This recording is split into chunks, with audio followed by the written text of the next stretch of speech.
Welcome to ആർക്കേസ് stories.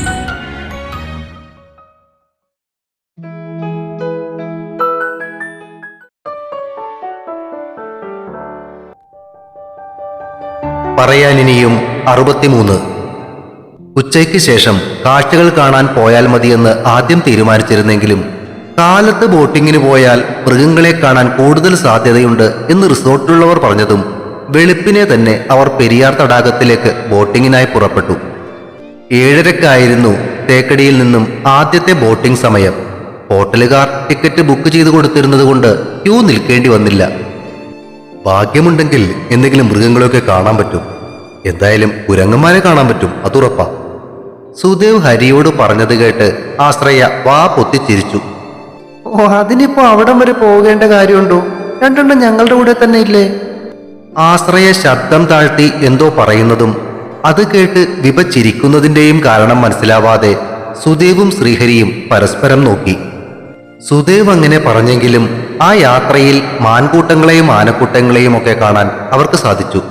Boating കഴിഞ്ഞ് തിരികെ എത്തിയതും സുദേവ് റിസോർട്ടിലേക്ക് കാറെടുത്തു.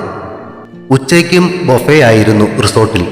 നാടൻ ഫുഡും ചൈനീസും കോണ്ടിനെന്റൽ ഫുഡുമൊക്കെയായി വിഭവസമൃദ്ധമായിരുന്നു ലഞ്ച്. ഉച്ചയ്ക്ക് ശേഷം 4 കൂടി കോമൺ പൂളിൽ ഇറങ്ങി കുറെ നേരം തലകുത്തി മറിഞ്ഞിട്ടാണ് റൂമിലേക്ക് കയറിയത്. അന്നത്തെ രാത്രിക്ക് കഴിഞ്ഞ ദിവസത്തേക്കാൾ തണുപ്പ് കൂടുതലായിരുന്നു. താഴേക്കുള്ള ക്വാർട്ടേഴ്സുകൾ പോലും കാണാൻ സാധിക്കാത്ത വിധം മൂടൽമഞ്ഞ് അവിടം വിഴുങ്ങിയിരുന്നു. അതിനിടയിൽ കൂടെ സ്വർണ്ണത്തിളക്കം പോലെ കാണുന്ന ലൈറ്റുകളുടെ ഭംഗി നോക്കി ബാൽക്കണിയിൽ നിൽക്കുകയായിരുന്നു വിഭ. കോഫി മേക്കറിൽ നിന്നും ഉണ്ടാക്കിയ 2 കപ്പ് കോഫിയുമായി സുദേവ് അവളുടെ അടുത്തേക്ക് ചെന്നു. കാൽപ്പെരുമാറ്റം കേട്ട് തിരിഞ്ഞു നോക്കിയ അവൾക്ക് നേരെ കയ്യിലിരുന്ന കോഫി കപ്പ് നീട്ടിയിട്ട് സുദേവ് അവളോട് ചേർന്നു നിന്നു.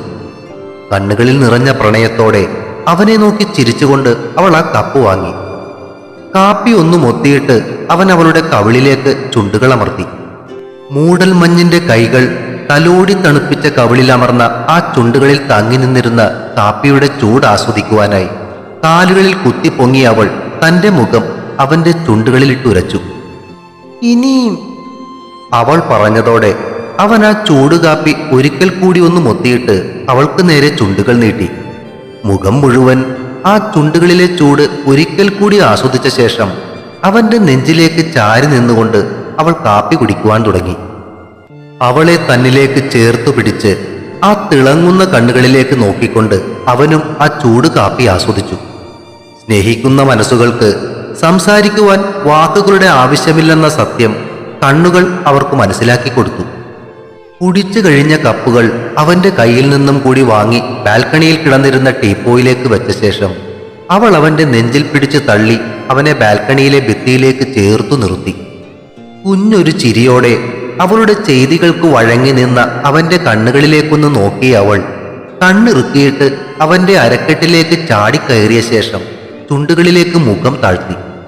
ഉണ്ണിയേട്ടാ, ഇടയ്ക്കവൾ മുഖമുയർത്തി മന്ത്രിച്ചു. എന്താടാ പൊന്നെ? Love you to the moon and back. അവന്റെ അരക്കെട്ടിലിരുന്ന് കൈകൾ ഇരുവശത്തേക്കും വിടർത്തിക്കൊണ്ട് അവൾ പറഞ്ഞു. ലവ് യു ടു വിഭക്കുട്ടി. അവളെ കരുതലോടെ ചേർത്തു പിടിച്ചുകൊണ്ട് അവനും പറഞ്ഞു. അവന്റെ കഴുത്തിൽ ചുറ്റിപ്പിടിച്ചുകൊണ്ടവൾ കഴുത്തടിയിലേക്ക് മുഖം താഴ്ത്തി. ടേക്ക് മീ ഉണ്ണിയേട്ടാ. കഴുത്തിൽ മെല്ലെ കടിച്ചിട്ട് അവൾ മന്ത്രിച്ചത് കേട്ട് അവൻ അവളെയും കൊണ്ട് അകത്തേക്ക് നടന്നു. സങ്കോചമോ ഭയമോ ഇല്ലാതെ അന്നാ കിടക്കയിൽ അവന് വിധേയയായി അവൾ കിടന്നു. പ്രണയം പങ്കുവെച്ച് ഒടുവിലവർ തളർന്നു മയങ്ങുമ്പോൾ പുറത്ത് തണുപ്പിന്റെ കൈകളുടെ കുസൃതിയാൽ മരങ്ങളും ചൂളി നിൽക്കുകയായിരുന്നു. 3 ദിവസം അവിടെ ചിലവഴിച്ച ശേഷം 4-ാം നാൾ തിരികെ പോകാൻ തയ്യാറാകുമ്പോഴേക്കും മനസ്സിനുള്ളിലെ മറകളെല്ലാം മാറ്റി വിഭ പൂർണ്ണമായും സുദേവിൻ്റെതായി കഴിഞ്ഞിരുന്നു. 4-ാം ദിവസം ഉച്ച കഴിഞ്ഞിട്ടാണ് അവർ റിസോർട്ടിൽ നിന്നും വെക്കേറ്റ് ചെയ്തത്. തിരികെ നാട്ടിലേക്ക് വരുന്ന വഴി ഹരിയുടെ മൊബൈൽ ശബ്ദിച്ചു. ഫോണിന്റെ സ്ക്രീനിലേക്ക് ഒന്ന് നോക്കിയിട്ട് ഹരി വണ്ടി ഓടിക്കുകയായിരുന്ന സുദേവിനെ നോക്കി. ആരാടാ? ആലപ്പുഴ സൗത്ത് സ്റ്റേഷനിലെ SI ആദിത്താണ് ചേട്ടാ. ഫോൺ ചെവിയിലേക്ക് ചേർക്കുന്നതിനിടയിൽ ഹരി മറുപടി പറഞ്ഞു. ഫോണിൽ കൂടി കേട്ട കാര്യങ്ങൾക്കനുസരിച്ച് തല കുലുക്കിയ ശേഷം ഫോൺ കട്ട് ചെയ്ത അവൻ എന്തോ ആലോചിച്ചുകൊണ്ട് വണ്ടിയുടെ ഡാഷ്ബോർഡിൽ കൈവിരലുകൾ കൊണ്ട് താളം പിടിക്കുന്നത് ശ്രദ്ധിച്ച സുദേവ് വണ്ടി ഓടിക്കുന്നതിനിടയിൽ മുഖം ചരിച്ച് അവനെ നോക്കി. എന്താടാ, എന്തെങ്കിലും പ്രശ്നമുണ്ടോ? ചിന്തയിൽ നിന്നും ഉണർന്ന അവൻ ചോദ്യം കേൾക്കാത്തതുപോലെ സുദേവിനെ ഒന്ന് നോക്കിയിട്ട് പുറകിലെ സീറ്റിൽ കണ്ണുകൾ അടച്ചു കിടക്കുകയായിരുന്ന വിഭയെ നോക്കി. ചേട്ടാ, അത് ആ കിരൺ മരിച്ചു. ഹരി പറഞ്ഞ വാർത്ത കേട്ട് വിഭ ഞെട്ടി കണ്ണുകൾ മിഴിച്ചു. വിഭയുടെ ഞെട്ടൽ കണ്ട ആശ്രയ അവളുടെ കൈകളിൽ പിടിച്ചു. സുദേവ് വണ്ടി വഴിയുടെ ഓരം ചേർത്തു നിർത്തി. നീ എന്താ പറഞ്ഞത്? കേട്ടത് വിശ്വസിക്കാനാവാത്ത മട്ടിൽ സുദേവ് എടുത്തു ചോദിച്ചു. അതെ ചേട്ടാ, ആ കിരൺ മരിച്ചുപോയി. ആക്സിഡന്റ് ആയിരുന്നു. ഹിറ്റ് ആൻഡ് റൺ ആണെന്നാ ആദിത് പറഞ്ഞത്. വണ്ടി ഏതാണെന്ന് ഇതുവരെ തിരിച്ചറിയാൻ പറ്റിയിട്ടില്ല. വിഭേ, നീ എന്താ എങ്ങനെ ഇരിക്കുന്നേ? എടി. പുറകിൽ നിന്നും ആശ്രയ ശബ്ദമുയർത്തുന്നത് കേട്ട് അവർ തിരിഞ്ഞു നോക്കി. പെട്ടെന്നുണ്ടായ ആ ഷോക്കിൽ ചലനമറ്റിരിക്കുകയായിരുന്നു വിഭ. സുദേവ് ഡ്രൈവിംഗ് സീറ്റിന്റെ ഡോർ തുറന്ന് പുറത്തേക്ക് ഇറങ്ങിയിട്ട് വണ്ടിയുടെ പുറകിലേക്ക് കയറി. അവനെ കണ്ടതും മിഴിച്ച കണ്ണുകളോടെ ഒന്ന് നോക്കിയിട്ട് വിഭ അവന്റെ നെഞ്ചിലേക്ക് മുഖമൊളിപ്പിച്ചു. അവൻ അവളെ ചേർത്ത് പിടിച്ച് ആശ്വസിപ്പിക്കുമ്പോൾ ആശ്രയ പുറത്തേക്കിറങ്ങി. ശ്രീഹരി ഡ്രൈവിംഗ് സീറ്റിലേക്ക് കയറിയപ്പോൾ ആശ്രയ കോ ഡ്രൈവർ സീറ്റിലേക്ക് കയറി ഡോറടച്ചു. 2 വർഷത്തോളം നരകയാതന അനുഭവിപ്പിച്ചവൻ ഇനിയൊരിക്കലും ഉപദ്രവിക്കുവാനായി മുന്നിൽ വരികയില്ലെന്ന ആശ്വാസം വിഭയുടെ മനസ്സിന്റെ ഒരു വശത്ത് നിറയുമ്പോൾ മറുവശത്ത് അവന്റെ കൂടെ ജീവിച്ചനുഭവിച്ച യാതനകളും അവസാനമായിട്ടൊരിക്കൽ കൂടി അവളുടെ മനസ്സിനെ സംഘർഷഭരിതമാക്കി. അവളെ ചേർത്തു പിടിച്ചിരുന്ന സുദേവിന്റെ കണ്ണുകൾ റിയർവ്യൂ മിററിൽ കൂടി തന്നെ ശ്രദ്ധിക്കുകയായിരുന്ന ഹരിയുടെ കണ്ണുകളുമായി ഒന്നിടഞ്ഞു. ഒരു നിമിഷത്തിന് ശേഷം നോട്ടം മാറ്റിയ ഹരി വണ്ടി മുന്നോട്ടെടുക്കുമ്പോൾ സുദേവിന്റെ കൈകൾ സംരക്ഷണ കവചമൊതുക്കി അവളെ പൊതിഞ്ഞു പിടിച്ചിരിക്കുകയായിരുന്നു. തിരികെ പോരും വഴി ഭക്ഷണം കഴിക്കാൻ ഇറങ്ങിയപ്പോഴും അവളുടെ മനസ്സ് സ്വസ്ഥമായിരുന്നില്ല.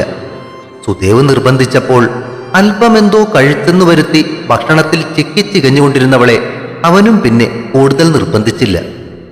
ഇടയ്ക്ക് സുദേവ് തന്നെ അരുണിയെ വിളിച്ച് കിരണിന്റെ മരണവാർത്ത അറിയിച്ചെങ്കിലും അല്പനേരം നിശബ്ദയായിരുന്നതിന് ശേഷം താൻ വരുന്നില്ലെന്നാണ് അവൾ മറുപടി പറഞ്ഞത്.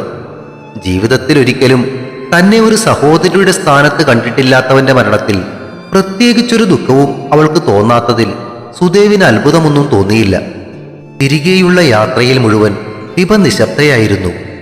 സുദേവിന്റെ കയ്യിൽ നിന്നും പിടിവിടാതെ അവന്റെ തോളിൽ തല ചായ്ച്ചിരുന്നവളുടെ മാനസികാവസ്ഥ മനസ്സിലാക്കിയ ആശ്രയയും ഹരിയും കളിതമാശകൾ പറഞ്ഞ് യാത്ര രസകരമാക്കാൻ ശ്രമിച്ചെങ്കിലും നിറം മങ്ങിയൊരു ചിരിയുമായി അവരുടെ സംസാരങ്ങൾക്ക് കാതോർത്തുകൊണ്ട് സുദേവിന്റെ തോളിൽ തന്നെ കിടക്കുകയാണ് അവൾ ചെയ്തത്. തിരികെ കളമശ്ശേരിയിൽ എത്തിയപ്പോൾ അന്ന് ഫ്ലാറ്റിലേക്ക് പോകാതെ അപ്പച്ചിയുടെ വീട്ടിൽ തന്നെ നിൽക്കുവാൻ സുദേവ് തീരുമാനിച്ചു. എല്ലാവരോടും ഒരുമിച്ച് നിന്നാൽ അവരുടെ മനസ്സൊന്ന് നോർമലാകും എന്നോർത്തിട്ടാണ് സുദേവ് അങ്ങനെ തീരുമാനിച്ചത്. വിഭയുടെ മുഖത്തെ തെളിച്ചമില്ലായ്മ ശ്രദ്ധിച്ച അപ്പച്ചി കാര്യം അറിഞ്ഞതോടെ സുദേവിനെ വിളിച്ച് അവളുടെ കൂടെ തന്നെ നിൽക്കുവാൻ പറഞ്ഞേൽപ്പിച്ചു.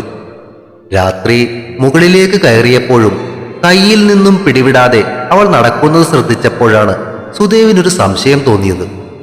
വിഭക്കുട്ടിക്ക് പേടിയായിട്ടാണോ എന്നെ ഇങ്ങനെ വിടാതെ പിടിച്ചേക്കുന്നേ? അവൻ ചോദിച്ചത് കേട്ട് മുഖമുയർത്താതെ തന്നെ അവൾ തലകുലുക്കി. അച്ചോടാ, അതാണല്ലേ ആ കാര്യം അറിഞ്ഞപ്പോൾ മുതൽ മുഖം ഇങ്ങനെ വല്ലാതിരിക്കുന്നേ? എന്തിനാടാ ഇങ്ങനെ പേടിക്കുന്നേ? അവൻ ഇനി ഒരു ഉപദ്രവം ഉണ്ടാക്കില്ല. അതല്ല. പിന്നെ? പ്രേതം. പ്രേതോ?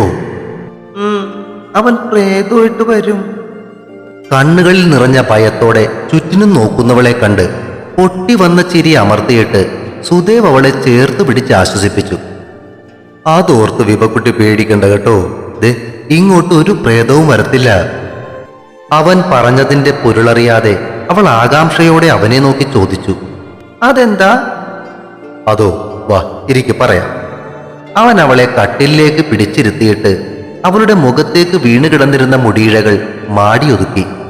ഞങ്ങളുടെയൊക്കെ അച്ചാച്ചൻ വലിയൊരു മന്ത്രവാദിയായിരുന്നു. ചുട്ട കോഴിയെ വരെ പറപ്പിച്ചിരുന്ന ആളാ. ഇങ്ങ് നോക്കിയേ, എനിക്കും പുള്ളി കുറെ മന്ത്രങ്ങളൊക്കെ പഠിപ്പിച്ചു തന്നിട്ടുണ്ട്. അതുകൊണ്ട് ഞാനുള്ളപ്പോ വേറൊരു പ്രേതം വരുമെന്നോർത്ത് വിഭക്കുട്ടി പേടിക്കണ്ട കേട്ടോ. പറഞ്ഞതും കേട്ട് ആലോചിച്ചിരിക്കുന്നവരുടെ തലയിൽ അവനൊന്ന് തോണ്ടി. നിനക്ക് ഫ്രഷ് ആകണ്ടേ വിഭകുട്ടിയെ? അവളൊന്ന് കണ്ണു ചിമ്മി. എന്തേ, വാഷ്റൂമിൽ ഒറ്റക്ക് പോകാൻ പേടിയായിട്ടാ? അതിന് മറുപടി പറയാതെ അവൾ കട്ടിലേക്ക് വലിഞ്ഞു കയറാൻ ശ്രമിച്ചു. ഡേ, പോയി ഫ്രഷായിട്ട് വന്നേ. വേണേ ഞാനും വരാം. അവളുടെ കയ്യിൽ പിടുത്തമിട്ടിട്ട് അവൻ പറഞ്ഞു. വേണ്ട ഉണ്ണിയേട്ടാ, പ്ലീസ്. അവൾ ചുണ്ടുകൾ ചുളുക്കി. കുഞ്ഞാവ ഇങ്ങനെ പേടിച്ചാലോ? വാ, ഉണ്ണിയേട്ടനില്ലേ കൂടെ? കൊച്ചുകുട്ടികളെ പോലെ അവൾ കട്ടിലിരുന്ന് ചിണുങ്ങിയതേ ഉള്ളൂ. ഇങ്ങ് വാടി കൊച്ചേ. അവൻ അവളെ പൊക്കിയെടുത്ത് വാഷ്റൂമിന് മുന്നിൽ കൊണ്ടുപോയി നിർത്തി. ചെല്ല്. വാഷ്റൂമിന്റെ വാതിൽ തുറന്ന് അകത്തേക്ക് തലയിട്ട് എത്തി നോക്കിയവളെ ഒരു തള്ളിൽ അവൻ അകത്താക്കി. ഉണ്ണിയേട്ട, ഡോർ അടക്കല്ലേട്ടോ? ഇല്ലമ്മ, നീ ചെല്ല്, ഞാനിവിടെ നിന്നോളാം. ഡോർ ചാരിയിട്ട് അവൻ അവിടെ തന്നെ നിന്നതോടെ അവൾ വാഷ്റൂമിന്റെ അകത്തേക്ക് കടന്നു. അല്പസമയം കഴിഞ്ഞ് പുറത്തേക്കിറങ്ങിയവൾ അവന് നേരെ കൈകൾ നീട്ടി. പുരികങ്ങൾ ഉയർത്തി അവൻ ചോദിച്ചു. എന്നെ എടുക്ക്. അച്ചോടാ, ഇതാര്? അച്ചക്കുട്ടിയോ? അവൾ തലകുലുക്കി. അവൻ കൈ നീട്ടി അവളെ എടുത്ത് നെറുകയിലൊരു ഉമ്മയും നൽകി കട്ടിലിൽ കൊണ്ടുപോയി കിടത്തി. ഡിം ലൈറ്റ് ഓൺ ചെയ്തിട്ട് കട്ടിലിൽ അവൾക്കരികിലേക്ക് കിടന്ന സുദേവിന്റെ നെഞ്ചിൽ മുഖമൊളിപ്പിച്ച് അവൾ മിഴികൾ പൂട്ടി. പിറ്റേ ആഴ്ചയായിരുന്നു അനൂപും നവോമിയും UK പോയത്. പോകുന്നതിന്റെ തലേ ദിവസം വൈകുന്നേരം സുദേവും വിഭയും രമച്ചിറ്റയുടെ വീട്ടിലെത്തി പാക്കിങ്ങിന് അവരെ സഹായിച്ച ശേഷം തിരികെ പോരുമ്പോൾ രാത്രി 12 മണി കഴിഞ്ഞിരുന്നു. രമച്ചിറ്റയുടെ മുഖം ദുഃഖത്താൽ മങ്ങിയിരുന്നെങ്കിലും പിള്ളേര് പോയി 4 കാശുണ്ടാക്കട്ടെ എന്ന ഭാവമായിരുന്നു കുഞ്ഞച്ചന്റെ മുഖത്ത്. കൊണ്ടുപോകുവാൻ സാധിക്കുന്നതിന്റെ മാക്സിമം ബഗേജ് ഉള്ളതിനാൽ സുദേവിന്റെ കാറ് കൂടാതെ ഒരു കാറും കൂടി വിളിച്ചിട്ടാണ് അവർ പിറ്റേ ദിവസം എയർപോർട്ടിലേക്ക് പോയത്. എയർപോർട്ടിലെത്തി അനൂപിനും നവോമിക്കും ചെക്കിംഗ് ഏരിയയിലേക്ക് കയറാനുള്ള സമയമായതും രമച്ചിറ്റയും വിഭയും അത്രയും നേരം പിടിച്ചു വെച്ചിരുന്ന ദുഃഖം അണപൊട്ടിയൊഴുകി. ഷാജി കുഞ്ഞച്ചന്റെ മുഖം ഒന്ന് മങ്ങിയെങ്കിലും പുള്ളി കനം വിടാതെ തന്നെ നിന്നു. ചെക്കിൻ ഏരിയയിലേക്ക് കടന്നവർ കാഴ്ചയിൽ നിന്നും മറഞ്ഞിട്ടും അവർ പോയ വഴിയെ നോക്കി വിഷമിച്ചു നിന്നിരുന്ന വിഭയെയും രമച്ചിറ്റയെയും ഒടുവിൽ സുദേവ് തന്നെ ആശ്വസിപ്പിച്ച് വണ്ടിയിലേക്ക് കയറ്റി. രമച്ചിറ്റ നിർബന്ധിച്ചു പറഞ്ഞത് കാരണം അന്നവർ ചിറ്റയുടെ വീട്ടിൽ കിടന്നുറങ്ങിയിട്ട് പിറ്റേ ദിവസം കാലത്താണ് ഫ്ലാറ്റിലേക്ക് പോയത്. ദിവസങ്ങൾക്കൊപ്പം സുദേവിന്റെയും വിഭയുടെയും പ്രണയവും ജീവിതവും തടസ്സങ്ങളില്ലാതെ മുന്നോട്ട് ഒഴുകിക്കൊണ്ടിരുന്നു. ഹരിണിയുടെ കല്യാണം അടുത്തപ്പോൾ 3 ദിവസം മുന്നേ അവർ ബാംഗ്ലൂർക്ക് യാത്രയായി.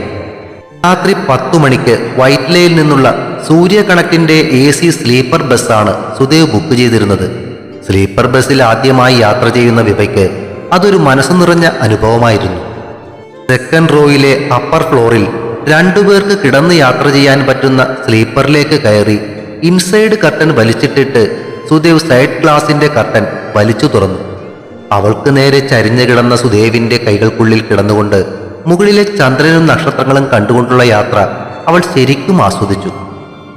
ബസ് വെളുപ്പിന് ബാംഗ്ലൂരിലെത്തിയപ്പോൾ അവരെയും പ്രതീക്ഷിച്ച് ഹരിണിയും പ്രമോദും കാറുമായി നിൽക്കുന്നുണ്ടായിരുന്നു. ബസ്സിൽ നിന്നും ഇറങ്ങിയ സുദേവിനെയും വിഭയെയും പ്രമോദിനെ അവർക്കും അവൾ പരിചയപ്പെടുത്തി. ഒറ്റ നോട്ടത്തിൽ തന്നെ അവർക്ക് ഹരിണിയുടെ പയ്യനെ ഇഷ്ടപ്പെട്ടു. അവർക്കു വേണ്ടി ബുക്ക് ചെയ്തിരുന്ന ഹോട്ടലിലേക്കുള്ള ആ യാത്രക്കിടയിൽ അവന്റെ സംസാരവും അതിൽ നിറഞ്ഞു നിന്നിരുന്ന ഹരിണിയോടുള്ള കെയറിങ്ങും ശ്രദ്ധിച്ച വിഭ അക്കാര്യം സുദേവിനോട് ശബ്ദം താഴ്ത്തി പറഞ്ഞപ്പോൾ അവനും അത് മനസ്സിലാക്കിയതുപോലെ തലകുലുക്കി. വിവാഹം നടക്കാൻ പോകുന്ന കൺവെൻഷൻ സെന്ററിന് തൊട്ടടുത്തുള്ള ഒരു ഹോട്ടലിലാണ് അവർക്ക് വേണ്ടി ഹരിണി റൂം റിസർവ് ചെയ്തിരുന്നത്. അവരെ അവിടെ ആക്കിയിട്ട് 10 മണിയാകുമ്പോഴേക്കും എത്താം എന്നും പറഞ്ഞ് ഹരിണിയും പ്രമോദും യാത്രയായി. പ്രമോദിന്റെ പാരൻസും കുറച്ച് റിലേറ്റീവ്സും അതേ ഹോട്ടലിൽ തന്നെയാണ് റൂം എടുത്തിരുന്നത്. പറഞ്ഞതുപോലെ 10 മണിക്ക് തന്നെ എത്തിയ അവർ സുദേവിനെയും വിഭയെയും പ്രമോദിന്റെ പാരൻസിനും റിലേറ്റീവ്സിനും പരിചയപ്പെടുത്തി. ഹരിണി വളരെയേറെ സന്തോഷത്തിലായിരുന്നു. തന്റെ ഭാഗത്തു നിന്നും എത്തിയ ചേട്ടനെയും ചേച്ചിയെയും അവൾ അഭിമാനത്തോടെയാണ് അവർക്ക് പരിചയപ്പെടുത്തി കൊടുത്തത്. പിറ്റേ ദിവസം ഹരിണിയും പ്രമോദും ഹോസ്റ്റലുകളിൽ നിന്നും ഹോട്ടലിലേക്ക് പോന്നു. അന്നു വൈകുന്നേരം സുദേവ് അവൾക്ക് ഒരു 2 പവന്റെ മാല സമ്മാനിച്ചപ്പോൾ വിഭ അവൾക്ക് നൽകിയത് ഒരു രജിസ്റ്റേർഡ് ലെറ്റർ ആയിരുന്നു. വിഭയുടെ അഡ്രസ്സിലേക്ക് അയച്ചിരുന്ന ആ രജിസ്റ്റേർഡ് ലെറ്ററിന് മുകളിലത്തെ കൈപ്പട കണ്ടതും ഹരിണിയുടെ കണ്ണുകൾ നിറഞ്ഞു. മുഖമുയർത്തി നോക്കിയ അവളെ വിഭ ചേർത്തു പിടിച്ചു. അച്ഛൻ മരിച്ചു കഴിഞ്ഞ് 2-3 ദിവസത്തിന് ശേഷം എൻ്റെ അഡ്രസ്സിലേക്ക് വന്നതാ. കൂടെ എനിക്കൊരു കത്തുണ്ടായിരുന്നു. നിന്റെ വിവാഹത്തിന്റെ തലേ ദിവസം ഇത് നിന്നെ ഏൽപ്പിക്കണമെന്നാ പറഞ്ഞിരുന്നത്. തുറന്നു നോക്ക്. അവൾ പറഞ്ഞത് കേട്ട് കണ്ണുകൾ തുടച്ചിട്ട് ഹരിണി ആ രജിസ്റ്റേർഡ് ലെറ്റർ പൊട്ടിച്ചു. ആലപ്പുഴയിൽ അച്ഛന്റെ വർക്ക്ഷോപ്പ് സ്ഥിതി ചെയ്തിരുന്ന കെട്ടിടവും 12 സെന്റ് സ്ഥലവും ഹരിണിയുടെ പേരിലാക്കി രജിസ്റ്റർ ചെയ്തുകൊണ്ടുള്ള പ്രമാണമായിരുന്നു അതിനുള്ളിൽ. അത് വായിച്ച് വീണ്ടും കരയാൻ തുടങ്ങിയ അവളെ വിഭയും സുദേവും ചേർന്ന് ആശ്വസിപ്പിച്ചു. അന്ന് രാത്രിയായപ്പോഴേക്കും പ്രമോദിന്റെ നാട്ടിലുള്ള ബന്ധുക്കളെല്ലാം തന്നെ ബാംഗ്ലൂരിലേക്ക് എത്തിച്ചേർന്നിരുന്നു. കൂടാതെ ഹരിണിയുടെ കൂടെ പഠിച്ചിരുന്ന കുറച്ച് സുഹൃത്തുക്കളും. പിറ്റേ ദിവസം കാലത്ത് 10:30-ക്കും 11-നും ഇടയ്ക്കുള്ള ശുഭമുഹൂർത്തത്തിലായിരുന്നു വിവാഹം. ചടങ്ങുകൾക്കെല്ലാം ഹരിണി സുദേവിനെയും വിഭയെയും അടുത്ത് തന്നെ പിടിച്ചു നിർത്തി. കന്യാദാനം ചെയ്തതും സുദേവ് തന്നെയായിരുന്നു. ഒരു ബ്രൗൺ കോട്ടും പാൻറ്റുമിട്ട് കയ്യിലൊരു വാക്കി ടോക്കിയുമായി നടന്ന് വിവാഹത്തിന്റെ അറേഞ്ച്മെന്റ്സ് നിയന്ത്രിച്ചിരുന്ന ഇവന്റ് മാനേജ്മെന്റ് ടീമിന്റെ സൂപ്പർവൈസറായ ലേഡിയെ എവിടെയോ വെച്ച് കണ്ട് നല്ല പരിചയമുണ്ടല്ലോ എന്ന് വിഭ ആലോചിക്കുന്നതിനിടയിലാണ് സുദേവ് അക്കാര്യം തന്നെ അവളോട് ചോദിച്ചത്. ഡാ വിഭക്കുട്ടി, ആ പെണ്ണ് ലച്ചുവിന്റെ അമ്മ സുഭകയല്ലേ? ഒരു സംശയം. സുദേവിന്റെ ചോദ്യം കേട്ടതും അവൾക്ക് ആളെ പിടികിട്ടി. ആ അതേ ഉണ്ണിയേട്ടാ, ആളത് തന്നെ. ഞാൻ ഇത്രയും നേരം ആലോചിക്കുകയായിരുന്നു എവിടെ വെച്ച് ഇവരെ കണ്ടിട്ടുള്ളതെന്ന്. വന്നേ വന്നേ. അവൾ സുദേവിനെയും വിളിച്ചുകൊണ്ട് ആ യുവതിയുടെ മുന്നിലേക്ക് നടന്നു. തന്റെ മുന്നിൽ വന്നു നിന്നവരെ നോക്കി സുഭക ചിരിച്ചു. Yes madam, anything wrong? വിവാഹത്തിന്റെ നടത്തിപ്പിനെ കുറിച്ചുള്ള എന്തെങ്കിലും പരാതി പറയാനായിരിക്കും എന്ന് കരുതിക്കൊണ്ടാണ് സുഭക ചോദിച്ചത്. സുഭക ചേച്ചിയല്ലേ? വിഭയുടെ ചോദ്യം കേട്ടതും അവരുടെ പുരികങ്ങൾ ചുളിഞ്ഞു. മനസ്സിലാകാത്തതുപോലെ അവർ സുദേവിനെയും വിഭയെയും മാറി മാറി നോക്കി. ഞങ്ങളെ എറണാകുളത്തുനിന്നാ. അവിടെ ലച്ചുവിനെയും മാധവിയമ്മേനെയും ഒക്കെ അറിയാം. ലച്ചു എന്ന ആ പേര് കേട്ടതും അവരുടെ കണ്ണുകൾ നിറയുന്നത് വിഭ ശ്രദ്ധിച്ചു. മാധവിയമ്മയുടെ മകന്റെ ഉപദ്രവം കാരണമാ ചേച്ചി അവിടെ നിന്നും പോകുന്നതെന്നൊക്കെ ഞങ്ങൾക്കറിയാം. ആ പുള്ളിക്കാരൻ മരിച്ചു. ലച്ചുവിനെ ഞങ്ങളിപ്പോൾ പഠിക്കാൻ ചേർത്തിട്ടുണ്ട്. അവൾ ഇപ്പോഴും അമ്മയെയും പ്രതീക്ഷിച്ചിരിക്കുക. ചേച്ചിക്ക് പറ്റുമെങ്കിൽ അവിടെ വരെ വന്ന് അവരെ കാണണം. വിഭ പറഞ്ഞത് കേട്ട് നിറ കണ്ണുകളോടെ സുഭക അവളുടെ കയ്യിൽ പിടിച്ചു. വിവാഹം കഴിഞ്ഞ് പിറ്റേ ദിവസം തന്നെ ഹരിണി പ്രമോദിനും അവന്റെ പാരൻസിനൊപ്പം ഓസ്ട്രേലിയയിലേക്ക് യാത്രയായി. വിവാഹം നേരത്തെ തന്നെ രജിസ്റ്റർ ചെയ്തിരുന്നത് കൊണ്ട് വിസയും മറ്റു കാര്യങ്ങളും നേരത്തെ തന്നെ റെഡിയായിരുന്നു. ആലപ്പുഴയിലെ ആ സ്ഥലം വിൽക്കുവാനായി ഹരിണി പറഞ്ഞെങ്കിലും തൽക്കാലം ആ സ്ഥലം അവിടെ തന്നെ കിടക്കട്ടെ എന്നും ഭാവിയിൽ അവിടെ ഒരു സ്ഥലം ആവശ്യമായി വന്നാൽ കിട്ടാൻ ബുദ്ധിമുട്ടാകുമെന്നും സുദേവ് പറഞ്ഞതോടെ അവൾ അത് ഇടയ്ക്ക് ചെന്ന് നോക്കുവാനായി അവരെ തന്നെ ഏൽപ്പിച്ചിട്ടാണ് ഓസ്ട്രേലിയക്ക് യാത്രയായത്. അന്നു വൈകുന്നേരം വിഭയും സുദേവും നാട്ടിലേക്ക് തിരിച്ചപ്പോൾ അവരോടൊപ്പം സുഭകയും ഉണ്ടായിരുന്നു. പിറ്റേ ദിവസം കാലത്ത് മാധവിയമ്മ ഫ്ലാറ്റിൽ ജോലിക്കെത്തിയപ്പോൾ ഹാളിലിരിക്കുകയായിരുന്ന സുഭകയെ കണ്ട് കണ്ണുമിഴിച്ചു. മാധവിയമ്മയെ കണ്ടതും അവൾ ഓടി വന്ന് അവരെ കെട്ടിപ്പിടിച്ചു. മോളെ, നീ എങ്ങനെ ഇവിടെ എത്തി? അവളെ ചേർത്ത് പിടിച്ച മാധവിയമ്മ അവളുടെ കരച്ചിലൊന്ന് ഒതുങ്ങിയതും ചോദിച്ചു. വിഭയെയും സുദേവിനെയും ബാംഗ്ലൂരിൽ വെച്ച് കണ്ടതും അവർ പറഞ്ഞ കാര്യങ്ങളെല്ലാം അറിഞ്ഞതും അവൾ അമ്മയെ അറിയിച്ചു. മകളെ കാണാൻ അവൾ തിടുക്കം പിടിച്ചെങ്കിലും വൈകുന്നേരം ക്ലാസ് കഴിഞ്ഞ് ലച്ചുവിനെ നേരെ ഫ്ലാറ്റിലേക്ക് എത്തിക്കുവാൻ അറേഞ്ച് ചെയ്തിട്ടുണ്ടെന്ന് സുദേവ് പറഞ്ഞതും അവൾ ക്ഷമയോടെ വൈകുന്നേരമാകാൻ കാത്തിരുന്നു. ഇടയ്ക്ക് ഓട്ടോ ഡ്രൈവർ സുദേവിന്റെ ഫ്ലാറ്റിൽ കൊണ്ടുവന്ന് വിടാറുള്ളത് കൊണ്ട് ഫ്ലാറ്റിന്റെ മുന്നിൽ കൊണ്ടുവന്ന് വണ്ടി നിർത്തിയപ്പോൾ ലച്ചുവിന് സംശയമൊന്നും തോന്നിയില്ല. പക്ഷേ ഫ്ലാറ്റിൽ വെച്ച് തീരെ പ്രതീക്ഷിക്കാതെ അത്രയും നാൾ കാത്തിരുന്ന അമ്മയെ കണ്ടതും ഒരു നിമിഷം അവൾ അന്തിച്ചു നിന്നപ്പോൾ സുഭക ഉറക്കെ കരഞ്ഞുകൊണ്ട് ഓടിച്ചെന്ന് അവളെ കെട്ടിപ്പിടിച്ചു. ആ കൂടിച്ചേരൽ കണ്ടുനിന്ന വിഭയും മാധവിയമ്മയും സന്തോഷത്തോടെ കണ്ണുകൾ തുടച്ചപ്പോൾ സുദേവ് അവരെ നോക്കി ചിരിച്ചിട്ട് ഹരിയെ വിളിക്കുവാനായി ഫോണെടുത്തു.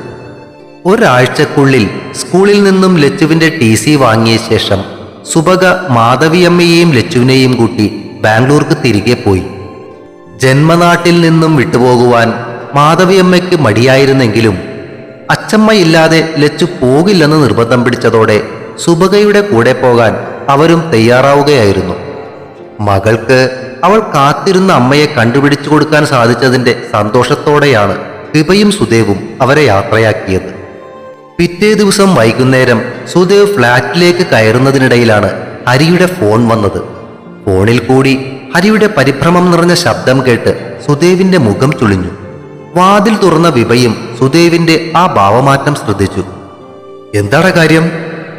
ഫോണിൽ കൂടി സുദേവ് ചോദിക്കുന്നതും അങ്ങേ തലക്കിൽ നിന്നുള്ള മറുപടി കേട്ട് അവന്റെ മുഖം മാറുന്നതും ധൃതിയിൽ പുറത്തേക്കിറങ്ങുന്നതും കണ്ട വിഭ വാതിലടച്ചിട്ട് അവന്റെ പിന്നാലെ ഓടി. അവൾ താഴെ കാർ പോർച്ചിലെത്തുമ്പോൾ സുദേവ് വണ്ടി സ്റ്റാർട്ട് ചെയ്യുകയായിരുന്നു. അടുത്തേക്ക് ചെന്ന അവൾക്ക് കയറാനായി കോ ഡ്രൈവർ സീറ്റിന്റെ ഡോർ തുറന്നിട്ട് അവൻ അലറി, കയറ് വേഗം. അവന്റെ ശബ്ദമുയർന്നതിൽ പകച്ചുപോയ വിഭ കാറിനകത്തേക്ക് ചാടിക്കയറി ഡോറടച്ചു. അവൾ സീറ്റ് ബെൽറ്റ് ഇട്ട് കഴിഞ്ഞതും അവൻ കാറ് മുന്നോട്ടെടുത്തു. ഒരു ഇരമ്പലോടെ കാറ് മുന്നോട്ട് കുതിച്ചു. കാര്യമറിയാതെ പരിഭ്രമിച്ച വിഭ വലിഞ്ഞു മുറുകിയിരിക്കുന്ന സുദേവിന്റെ മുഖത്തേക്ക് നോക്കി. മുന്നിലെ ട്രാഫിക്കിൽ ശ്രദ്ധിച്ചുകൊണ്ട് കാറിനെ അതിവേഗം മുന്നോട്ട് പായിക്കുകയായിരുന്നു അവൻ. തുടരും. പറയാനിനിയും അടുത്ത ഭാഗം ഉടൻ പ്രതീക്ഷിക്കുക. സബ്സ്ക്രൈബ് ചെയ്യാത്തവരുണ്ടെങ്കിൽ ദയവായി സബ്സ്ക്രൈബ് ചെയ്യണേ. അഭിപ്രായങ്ങൾ പറയുന്നതിനൊപ്പം കഥയുടെ ലിങ്കുകൾ ഷെയർ ചെയ്തു കൊടുത്തും ലൈക്കുകൾ നൽകിയും സപ്പോർട്ടുമായി എന്നും കൂടെ ഉണ്ടാകണേ.